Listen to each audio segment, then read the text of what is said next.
তাদের ক্ষমতা ঠিক থাকলেই, ক্ষমতা নিরঙ্কুশ রাখতে পারলেই তাদের কাজ হাসিল হয়ে যাচ্ছে। সমস্ত রকম দুর্নীতি অনিয়মের মধ্য দিয়ে তাদেরকে অর্থ উপার্জনের ব্যবস্থা করে দেওয়া হচ্ছে, অর্থ লুটের ব্যবস্থা করে দেওয়া হচ্ছে, এবং সেটা দিয়েই তারা এই সরকারকে টিকিয়ে রাখে। এই সরকার কোনো জবাবদিহিতা নেই জনগণের কাছে, কোনো ম্যান্ডেট নেই, এবং তাদের মধ্যে এমন একটা দাম্ভিকতা সৃষ্টি হয়েছে যে আমাদের তো জনগণকে প্রয়োজন নেই। সুতরাং এবং সমাজ বিনির্মাণের লক্ষ্যেই চলমান আন্দোলন এবং জনগণের এই আকাঙ্ক্ষা বাস্তবে নেওয়া পর্যন্ত বিএনপির এই আন্দোলন অব্যাহত থাকবে। আমার স্বাস্থ্য আমার অধিকার। শিক্ষা, স্বাস্থ্য, সামাজিক উন্নয়ন সম্পর্কিত বিষয়গুলো সম্পর্কে আরো বেশি সতর্ক না হলে শুধু বর্তমান প্রজন্মই নয়, ভবিষ্যৎ প্রজন্মকে আরো বিপর্যয়কর পরিস্থিতি মোকাবেলা করতে হবে। দেশের গণতান্ত্রিক, রাজনৈতিক, অর্থনৈতিক ব্যবস্থার সঙ্গে জনগণের জীবনমান উন্নয়নের বিষয়টিও ওতপ্রোতভাবে জড়িত। সড়ক, ব্রিজ, কালভার্ট নির্মাণ তথা অবকাঠামো উন্নয়ন এগুলো কোনো একটা দেশের যে কোনো একটি গণতান্ত্রিক সরকার একটা রুটিন ওয়ার্ক। তবে অগণতান্ত্রিক সরকার এসব তথাকথিত উন্নয়ন হিসেবে প্রচার করে জনগণের অন্য সকল অধিকারকে অবজ্ঞা করছে। কেবলমাত্র আর্থিক এবং অবকাঠামোগত ভাপা উন্নয়ন রাষ্ট্র বা সমাজের উন্নয়নের মাপকাঠি হতে পারে না। জীবনমান তথা স্বাস্থ্য ব্যবস্থা, সামাজিক এবং নৈতিকতার মূল্যবোধের উন্নয়ন ছাড়া কোনো উন্নয়নই টেকসই হতে পারে না। সুতরাং তথাকথিত উন্নয়নের দোহাই দিয়ে যে রাষ্ট্র ব্যবস্থায় নৈতিকতা মূল্যবোধকে বিসর্জন দেওয়া হয়, জনগণের কাছে সেটি উন্নত রাষ্ট্র হিসেবে বিবেচিত হয় না। মনে রাখা প্রয়োজন, জীবন এবং জীবিকার দ্বন্দ্বে জীবিকার কাছে যেন জীবন হেরে না যায়। তেমন একটি বৈষম্যহীন গণতান্ত্রিক রাষ্ট্র এবং সমাজ বিনির্মাণের লক্ষ্যেই চলমান আন্দোলন এবং জনগণের এই আকাঙ্ক্ষা বাস্তবে নেওয়া পর্যন্ত বিএনপির এই আন্দোলন অব্যাহত থাকবে। এই সরকার কোনো জবাবদিহিতা নেই জনগণের কাছে, কোনো ম্যান্ডেট নেই, এবং তাদের মধ্যে এমন একটা দাম্ভিকতা সৃষ্টি হয়েছে যে আমাদের তো জনগণকে প্রয়োজন নেই। সুতরাং এখানে অর্থনীতি ধ্বংস হলো কি আপনার হলো না, আপনার জনগণের স্বাস্থ্য আপনার নিরাপদ থাকলো কি থাকলো না, বরং ক্যান্সারে মারা যাচ্ছে বা হাসপাতালের ব্যবস্থা আছে কিনা এটা তাদের কাছে তাদের ক্ষমতা ঠিক থাকলেই, ক্ষমতা নিরঙ্কুশ রাখতে পারলেই তাদের কাজ হাসিল হয়ে যাচ্ছে। কারণ আপনারা নিজেরাই জানেন যে এখানে আমি যে কথাটা আজকেও বলেছি আপনার, যেখানে একটা গোত্র তৈরি করা হচ্ছে যাদেরকে সমস্ত রকম দুর্নীতি অনিয়মের মধ্য দিয়ে তাদেরকে অর্থ উপার্জনের ব্যবস্থা করে দেওয়া হচ্ছে, অর্থ লুটের ব্যবস্থা করে দেওয়া হচ্ছে, এবং সেটা দিয়েই তারা এই সরকারকে টিকিয়ে রাখে। এর মধ্যে তারা নিজেরাও জড়িত এবং তাদের সুবিধাভোগী লোকজনরাও জড়িত। এখানে তো আপনার সত্যি কথা বলতে গেলে ব্যর্থ রাষ্ট্র তো হয়েই গেছে অলরেডি। ব্যর্থ রাষ্ট্র হওয়ার তার কোনো দরকার নেই। আমরা বহু আগে থেকে ব্যর্থ রাষ্ট্র বলছি যে এই সরকার পরিকল্পিতভাবে এই রাষ্ট্রকে একটা ব্যর্থ রাষ্ট্রে পরিণত করেছে। আমরা যে সিস্টেমগুলো অর্জন করেছিলাম, আমরা যে আপনার অর্থনৈতিক ক্ষেত্রে যে অর্জনটা আমাদের হয়েছিল, সেই অর্জনটা শুরু হয়েছিল কিন্তু আপনার সত্য কথা যেটা আপনারা যদি ভালো অ্যানালিসিস করে দেখেন, ভিত্তিটা তৈরি করেছিলাম আমরাই। বিএনপি তার শাসন আমলগুলোতে এক একটা রিফর্ম তৈরি করে সেই ভিত্তিটা শুরু করেছিল। আর এরা যেটা করেছে সেটা হচ্ছে দুর্নীতি এবং অনিয়ম, তার উপর ভিত্তি করে এই রাষ্ট্রকে কি করে পুরোপুরি পরনির্ভরশীল করা যায় এবং তাদের বিশেষ গোত্রকে আপনার এইভাবে অন্যায়ভাবে আপনার আর্থিক দিক দিয়ে ছেড়ে করা যায়, ওই লক্ষ্যেই তারা কাজ করছে। কারো কোনো স্টেক নেই তো এখানে। যখন দেখেন একজন মন্ত্রী যারা আপনার লন্ডনে বাড়ি পাওয়া যায় 300টার মতো 250টার মতো বাড়ি পাওয়া যায়, যারা দেখা যায় প্রত্যেকটা এমপি মন্ত্রীর বাড়ি সম্পদ আপনার দেশের বাইরে রয়েছে, তাদের কোনো স্টেক নেই এখানে, এই দেশে তাদের কোনো স্টেকই নেই। যার ফলে দেশ বলে ডোন্ট কেয়ার। কিন্তু তাদের যে বক্তব্য, তাদের যে দাম্ভিকতা, এটা বহু আগেই কিন্তু আপনার শুরু হয়েছে। এমন ভাবে কথা বলেন ওনারা যেখানে ওনারা ছাড়া এই দেশে আর কেউ নাই। আসলে তো এখন তারা নাই, because there is nobody else other than them. তো এটাই তো আপনার প্রমাণিত হচ্ছে যে আপনি যেটা কথা বললেন, যেটা ব্যর্থ রাষ্ট্র ইতিমধ্যে হয়ে গেছে। কখন একটা রাষ্ট্র ব্যর্থ হয়? যখন সে তার অর্থনৈতিক মেরুদণ্ডটাকে ভেঙে ফেলে, যখন তার রাজনৈতিক স্ট্রাকচারটাকে ভেঙে ফেলে, সামাজিক কাঠামো ভেঙে যায়, যখন কোথাও জবাবদিহিতা থাকে না, তখন একটা রাষ্ট্র ব্যর্থ স্টেজে পরিণত হয়। টোটাল একটা নিহিলিজম, আপনার নৈরাজ্য সৃষ্টি হয়। এখন তো গোটা দেশে একটা নৈরাজ্য। আপনি আমার কথা দরকার নেই, আপনি যে কোনো মানুষের জিজ্ঞেস করবেন, যে কোনো অফিসে যাবে, ঘুষ ছাড়া কোনো কথা নেই। চাকরি কেউ পাবে না যদি আপনার ঘুষ না দেয়, এবং তাদের দলীয় লোকজন হতে হবে।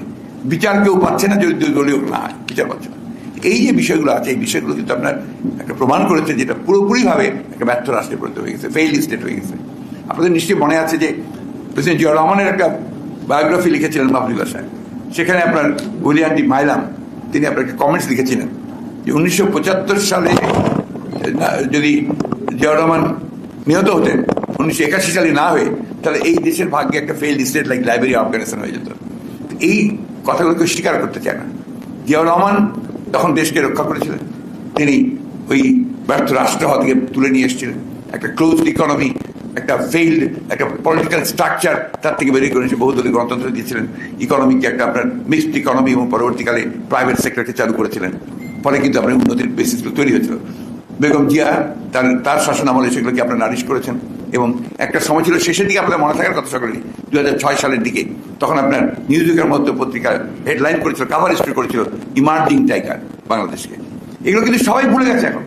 এমনভাবে তারা কথা বলে যে বাংলাদেশের আমাদের এই গণতান্ত্রিক সরকারগুলোর আমলে কোনো উন্নয়নই হয়নি। 1991 সাল থেকে 1908 সাল পর্যন্ত যে উন্নয়ন হয়েছে, সেই উন্নয়নটাই কিন্তু পুরো ভিত্তি তৈরি করেছে 2008 পর্যন্ত, সেটাই কিন্তু উন্নয়নের ভিত্তি তৈরি করেছে। আজকে যেগুলো দেখছেন এগুলো হচ্ছে লুট, মেগা লুট। এখন একজন ব্যক্তি সে আপনার সিঙ্গাপুরে গিয়ে দিয়ে হাইয়েস্ট ইনভেস্টার হয়, 4 নম্বরে আসে, তাই না? আর কয়েকজন ব্যক্তি আছে যারা আপনার ওই পানামা লিস্টের মধ্যেও পড়ে, কেলেঙ্কারি লিস্টের মধ্যে পড়ে যায়। এত টাকা তারা বানিয়েছে। আর সাধারণ মানুষের অবস্থা তো আপনারা নিজেই ভালো করে, আমার চেয়ে ভালো জানেন। আপনারাও কম ভুক্তভোগী না। আপনাদের যে সীমিত আয়, বেতন, সে মধ্যে দিয়ে আপনারা কিভাবে সংসার চালান, এটা আপনারা আমার চেয়ে ভালো জানেন, তাই না? এটা বাস্তবতা। এই অবস্থায় তারা দেশকে নিয়ে গেছে। তাদের কথা বললে এটাই হচ্ছে সবচেয়ে বড় সমস্যা, যে তারা এটাকে পুরোপুরিভাবে অস্বীকার করে একটা ভিন্ন পথে। আপনি হেলথ সেক্টরে দেখেন, একটা সাইড বললাম, আরেকটা আপনি হাসপাতালে গেছেন কখনো? সরকারি হাসপাতালগুলোতে যদি যান, আপনার বিশেষ করে ঢাকার বাইরের সরকারি হাসপাতালে যদি আপনি যান, আনবিলিভেবল, ওখানে ঢোকা যায় না।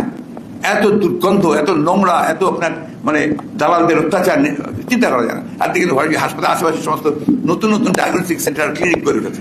ওটা বড় ব্যবসা, বিরাট ব্যবসা। ওখান থেকে ধরে ধরে দালাল আসে, ধরে ধরে নিয়ে যায়। এই হচ্ছে অবস্থা। শিক্ষা খাতে দেখতেই পাচ্ছেন, আমার কিছু বলার দরকার নেই। শিক্ষা খাতে কি অবস্থা, যে তারা পরিকল্পিতভাবে প্রত্যেকটি বিশ্ববিদ্যালয়ে তাদের দলীয় লোকজনদেরকে ভাইস চ্যান্সেলর হিসেবে নিয়োগ দিচ্ছে, তার সেই যোগ্যতা থাকুক আর না থাকুক। শিক্ষক নিচ্ছে, সম্পূর্ণ দলীয় লোকজনকে শিক্ষক নিচ্ছে। তাহলে কি করে আপনি এটাকে একটা সেন্টার অফ এক্সেলেন্স তৈরি করবেন? কিভাবে? সম্ভব না। যে কারণে কি হচ্ছে, একটা ব্রেন ড্রেন হয়ে যাচ্ছে। যারা মেধাবী, যারা এখানে আপনার নিজেদের যোগ্যতায় হয়, তারা দেশ ছেড়ে চলে যাচ্ছে।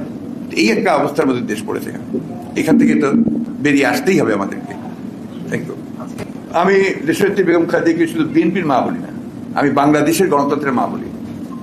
এই জন্যে আমি বরাবরই কথা বলে আসছি যে একজন এই মহিয়সী মহিলা নেত্রী, তার সঠিক মূল্যায়ন দুর্ভাগ্যক্রমে এই দেশের অনেকেই করতে পারছেন না। তার ত্যাগটা, এটা আপনার আনপ্যারালাল।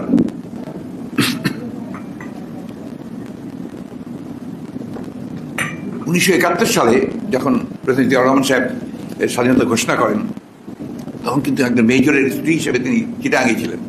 তার 2 শিশু বাচ্চা ছিল, তার সঙ্গে শিশু 2 ছেলে। উনি যখন বিদ্রোহ ঘোষণা করে যুদ্ধে বেরিয়ে যান, তখন কিন্তু সে was alone in the cantonment. সেখান থেকে তিনি বাচ্চা দুটোকে দুই হাত ধরে তিনি কোনো রকমে ঢাকা আসার চেষ্টা করেন। ঢাকা আসেন, এসে তার আত্মীয় বাসায় ওঠেন। সেখান থেকে তিনি আবার গ্রেফতার হন। এন্টায়ার যুদ্ধের পিরিয়ড কিন্তু তিনি কারাগারে ছিলেন, পাকিস্তান সেনাবাহিনীর কারাগারে। এটা বললেও নাকি অপরাধ হয়ে যায়। আমি যখন তাকে বলি যে প্রথম নারী মুক্তিযোদ্ধা, তখন তার গায়ে খুব জ্বালা ধরে, বাট দ্যাটস দ্য ট্রুথ। আর অন্যদিকে দেখা গেছে সরকারি আপনার অনুদান নিয়ে সরকারি ছায়াতে আপনার লালিত পালিত হয়েছেন। আমি সে বিষয়ে যাই না, আমাদের ওই ধরনের রুচিও নাই কথা বলার। বাট তাদেরকে যখন আপনারা হেউ করে, আমেরিকানরা খাটো করে, তাদেরকে যখন আপনার কোনো গুরুত্বই দিতে চায় না, তখন তো সে অবশ্যই সাধারণ মানুষের মধ্যে লেগে যায়। এখন তো পরিকল্পিতভাবে জিয়াউর রহমানকে একেবারে নিশ্চিন্ন করার কাজ চলছে। আপনার এই কারিকুলাম যেগুলো করেছে আপনার প্রাইমারি স্কুলে, সেকেন্ডারি স্কুলে, ওখানে তো জিয়াউর রহমান নামগন্ধ তো নাই। পারলে ওকে এখন এই খলনায়ক হিসেবেই চিহ্নিত করে আপনার সরকারকে বলতে থাকে। এখনকার জেনারেশন কিন্তু আপনার যারা নতুন উঠে আসছে, এরা জিয়াউর রহমানের নাম জানে না, তাই না? তো এটা তো ইতিহাস না। আবার বলা হচ্ছে যে ইতিহাস তো আমরাই জানি, আমরাই তো ইতিহাস, we are part of it. আমরা সংগ্রাম করেছি। এই যে আজকে আমাদের নেতা, একজন বাংলাদেশের একজন বিশিষ্ট আপনার রাজনৈতিক নেতা, তাত্ত্বিক, মার্কসিস্ট, ত্যাগী মানুষ হাজির আগুন খান রন গতকাল ইন্তেকাল করেছেন। আমি তার বিদেয়ী আত্মার মাগফিরাত কামনা করছি এবং শোক করেছি আমি ইতিমধ্যেই। এই ধরনের মানুষেরা যে যুদ্ধ করেছিল তো একটা গণতান্ত্রিক রাষ্ট্রের জন্য। দুর্ভাগ্য তাদের যে তারা তাদের জীবদ্দশায় সেটা দেখে যেতে পারবে না। আজকে প্রতিটি মুক্তিযোদ্ধা যাদের এতটুকু বিবেক আছে, তারা পরিষ্কার করে বলছে যে এই বাংলাদেশটা আমরা দেখতে চাইনি, এই বাংলাদেশের জন্য আমরা সংগ্রাম করি, লড়াই করিনি। সেই বাংলাদেশে আমরা পড়েছি। কাদের হাতে ধ্বংস হচ্ছে? যারা দাবি করে যে তারাই মুক্তিযুদ্ধের সবকিছু। এইটাই দুঃখজনক, দুর্ভাগ্যজনক। এবং আমি যেটা আপনাদের সবসময় বলি যে বাংলাদেশের মানুষ কখনো পরাজয় স্বীকার করেনি।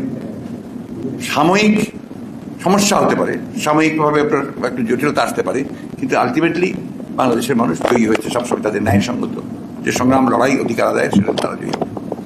দেশনেত্রী বেগম খালেদা জিয়া এখন লড়াই করছেন তার জীবনের জন্য। তার স্বাস্থ্য খুবই খারাপ এবং তিনি দেখছেন প্রায় তিনি যাচ্ছেন হাসপাতালে, তিনি চেক আপ করছেন, কিছু প্রসিডিওরও হচ্ছে, তার সঙ্গে সঙ্গে আবার দেশে ফিরে আসছেন, আসার পরে কিন্তু আপনার ঘরে ফিরে আসছেন, আসার পরেও কিন্তু তিনি 24 ঘন্টাই বলা যায় তিনি মেডিকেল কেয়ারের মধ্যে আছেন। আমরা মনে করি যে আমাদের বাংলাদেশের জনগণের উপরেই আমাদের ভরসা, আমাদের পুরো আস্থা, সেই আস্থার উপরেই আমরা দাঁড়িয়ে থাকি। রাজনীতি আমরা করি বাংলাদেশের জনগণকে নিয়ে। জি, বিগত নির্বাচনে আওয়ামী লীগের সংকট আরো গভীর হয়েছে, সরকারের সংকট আরো গভীর হয়েছে, এবং ওনারা যদি এখনই সেটা উপলব্ধি না করেন, নির্বাচন চেষ্টা না করেন, তাহলে ভবিষ্যৎ তাদের জন্য খুব ভালো না। Thank you.